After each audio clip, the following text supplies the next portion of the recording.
Hi everyone, welcome to my channel Code with P. In the previous video, we talked about DES, which works for 64 bits of data.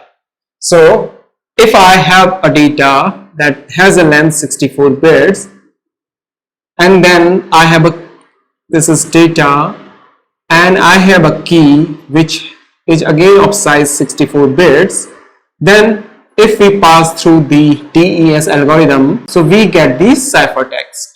Right? But what if we have a data which is greater than 64 bits or it has length which is lesser than 64 bits? So how can we encrypt that data? In this video we will talk about that. So first of all we will talk about modes. We will talk about data which has integral length of 64 bits. So suppose it has a data of length 64 bits or it has data of 128 bits, it can have data of 192 bit and so on. This is integral of 64 bits, right? So in this video we will talk about different modes. By using these modes we can encrypt the data of different size. DES is a block cipher encryption. What does that mean? So it encrypts the data in a size of block. So for DES the size is 64 bits. Now, if we have a data of more than 64 bits, if it is 128 or so on, so what we do is we divide this data into different blocks, each block having a 64 bits of data, right? Suppose I have a data of 128 bits, then this data will be divided into two blocks, each of 64 bits, and the another block again would be of 64 bits. So we will pass the DES algorithm over here, and again we will apply the DES algorithm, and we have the key. Okay, so we will get the ciphertext. Similarly, we have a data of 64 bit length, we have same key. When applied, we will get the ciphertext again. Okay, so we have set up two ciphertexts, the first part and the second part. Okay, so now when we have the default mode, which is the electronic code book, the encryption would be like this only. Eventually we will get two ciphertexts. In the combination of these ciphertexts, this is the whole ciphertext, right? So this is our electronic code book, which is a default mode of DES algorithm, right? So now if we can encrypt the data using this, so why do we really need other modes of encryption? So suppose I have a data of 64 bit length. Suppose this is some random string, okay, which has a length 64 bits. Again the same random string is here. Ciphertext 1 is the encryption of this random string by using the key. So I have got a ciphertext T1. Now if I have the same string here as well, so I will get the same ciphertext 1. There is no randomness, so any repetition of the data in the text would result into the same ciphertext. So now suppose I have some text, say all is well. If you see that this L is repeating in this text, and suppose this L has encryption say X, right? So now whenever we are encrypting the data using this DES, A will have some value, L has value X, and again the L would have value X. Similarly here I have got the value X. So from this simplest pattern, if you see that we have a repetition of X, right, we can deduce that X is representing some value L, right? So if I can identify all the different values, I can easily identify, okay, what does this represent, right? So in this case X is representing L, suppose Y represents A, and similarly S is being represented by some value say T, right? So if I have this idea, then I can easily identify the whole text, right? So there is no point of encryption in this way. Also if you notice, so here we have got the whole data, but at the time of encryption we are dividing the data into different parts, different blocks, and then encrypting them in the isolation. So there is no combination of the encryption, right? So this encryption does not depend on the encryption of the other data, they are just independent.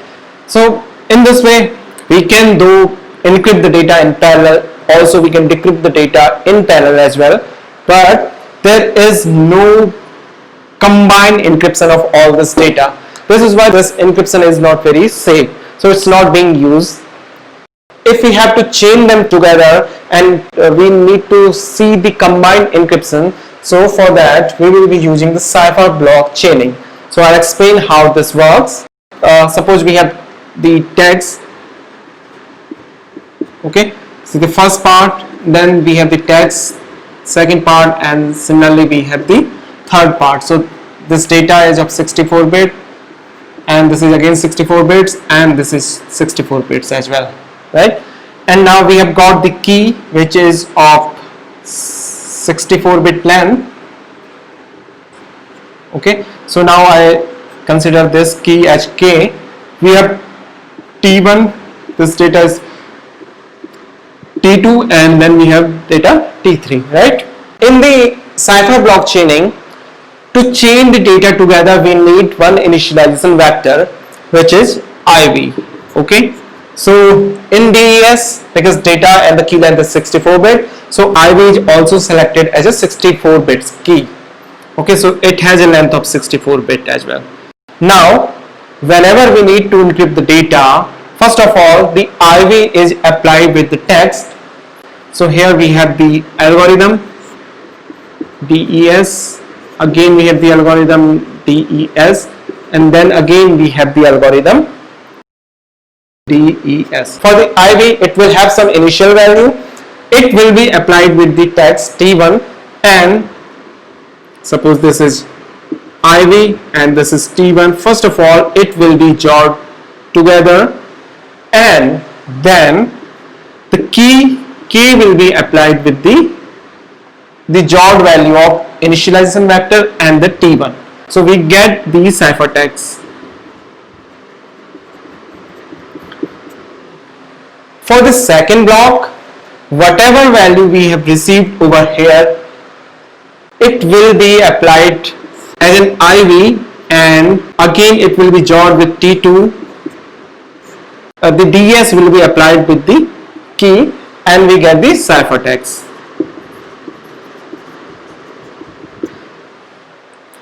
Now this will work as the IV for the next round, and then the text DES, and we have the key, okay, and finally we get the ciphertext. So this is the encryption of the data length which is more than 64 bit. For encrypting the data in the cipher block chaining, we are actually dependent on the encryption of the previous block. So whatever encrypted value we have in the previous block, it is used as the initialization vector for the next round. So if we have to decrypt the value, same process will be applied here. We have got the ciphertext, okay, the ciphertext. Here we have got the key K, the decryption DES, okay, whatever value we have received here, so the IV will be applied, and the joined value of the IV and the decrypted value here will be the text. So this is the text, the T1. Now for the second block we have this key DES, decryption will be applied, and then we have the ciphertext. Whatever value we have received, now this ciphertext become the initialization vector for the next block. So we have got the IV, we have got this value, it will be joined together, and then we will get the text which is T2, right? Similarly for the next block whatever ciphertext we have will go here, and then the key DES, the ciphertext, joining will happen over here, and then we get the final text, right? So now during the encryption process, the encryption of the next block is dependent on the encryption of the previous block. So we have to do these operations in the sequential order because of this dependency. During the decryption, however, the IV is only used for the very first block's decryption. For the decryption of the next blocks, the ciphertext of the first block is being used. So here the IV is actually the ciphertext, right? For the first block where we have this IV, we have got ciphertext key, the decryption can be done, and then for every other data, this can be done in parallel of the first block's decryption because it's only dependent on the ciphertext which is already there, right? So this is how the decryption can be done. Key point to note here is we have this IV at the time of encryption, and the same IV will be used for the decryption as well. If these value will be different, the decryption would be different. To make the decryption correct, you need to share the IV along with the key. Okay, and somehow if IV is misplaced or it has been corrupted, so the decryption will only impact at the very first block, but for the subsequent block you need the ciphertext. If the ciphertext is correct here, you will get the correct data. Okay, so what if we add a random block before the original data?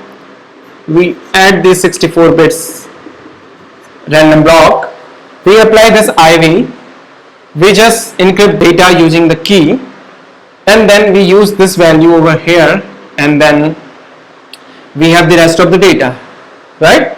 And now at the time of decryption, we just apply some random IV because we have the first block which was the random block. So here the random block is here, okay, and then you need to apply the IV, the ciphertext of the random block. Here is the key, some text over here, right? But because we have used the different IV than the IV which we used at the time of encryption, so this decryption will be incorrect value, right? This was the random data, so we don't even care about this. The first block will be ignored and the rest of block will be your data. So in this way we don't even need to share the IV. So this is about cipher block chaining.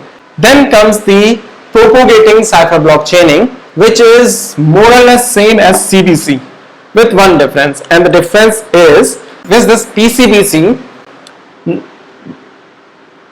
In cipher block chaining, what we did is we just used the ciphertext of the previous block as the IV value for the next block, but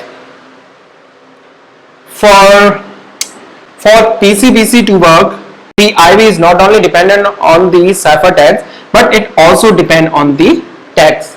So here what happens is, so instead of this here, okay, so the IV is combination of the ciphertext and the T1, and they are joined together to get the IV. Okay, so this is about the PCBC. Now we will talk about cipher feedback. So until now what we did is, whenever we are encrypting the values, we are using the IV with the text, and then we were applying a encryption using the key with the combination of these values. The cipher feedback and the output feedbacks are different in a way that instead of encrypting the actual value in the cipher feedback and the output feedback, we actually encrypt the IV. Then whatever value we have got here, we join it with the original text and get the ciphertext. So how it happens is, so we have got the IV, we have got the key. So firstly the encryption will be applied over here. So we have got the DES, then we have the text, whatever value we have got after encryption of this IV with the key, this will be joined with the original text, and we get the we have got the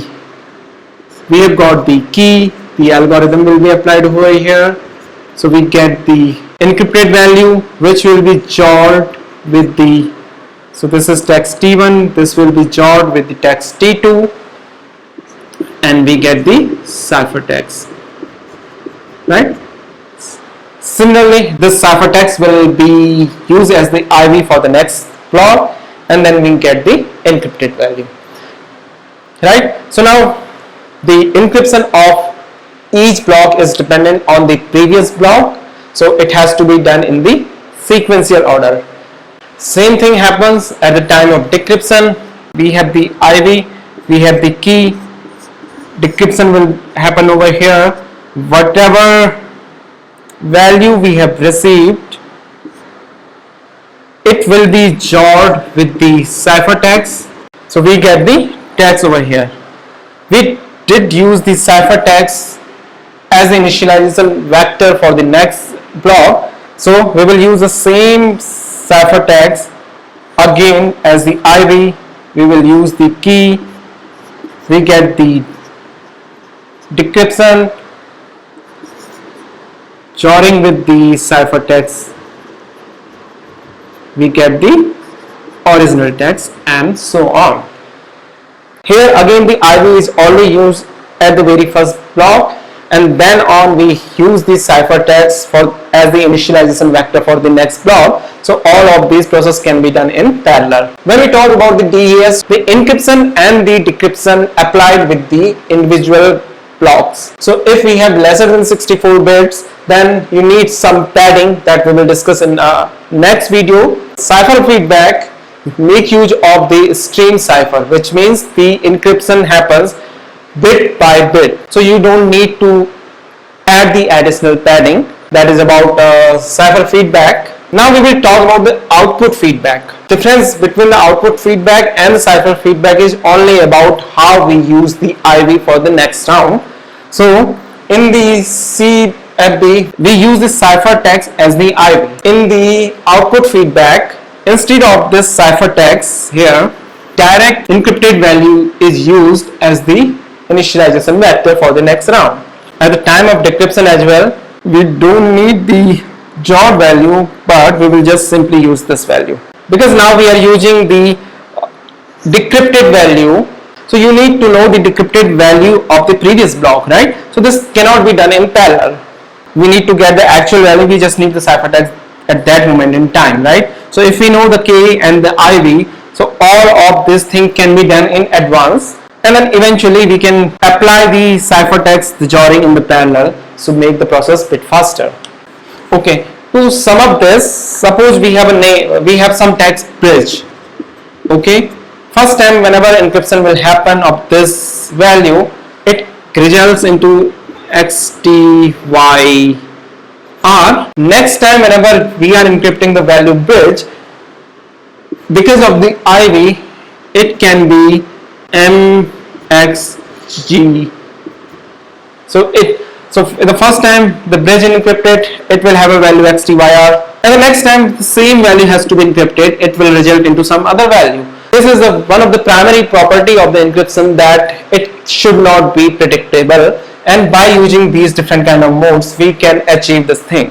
Using all of these encryption modes, we can encrypt and decrypt the data which is integral length of 64 bits, such as 128 bit, 192 bit, 256 bit, and so on.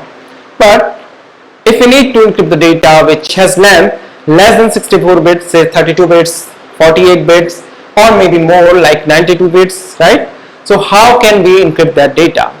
So for that we need the data padding, but that is for the next video. Till then, happy coding.